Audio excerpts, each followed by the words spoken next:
Hi guys, welcome back to my channel.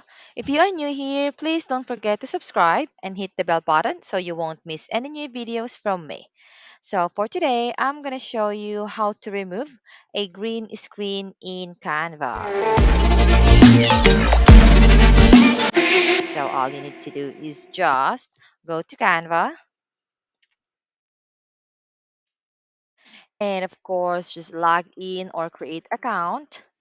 If you do have Pro, it's much better. So just go to whiteboard, upload any photos you have there. So I'll just gonna upload this photo with green background. I'm just gonna wait a bit and click it. We're just gonna make it bigger,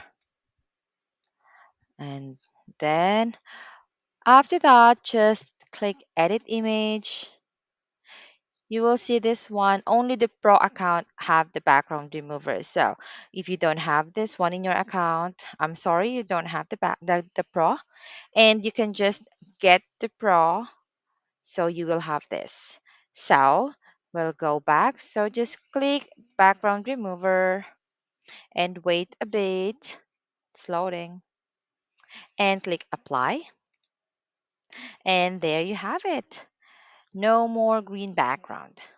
You can use that one anytime. So I hope this video helped you and see you on my next video. Bye!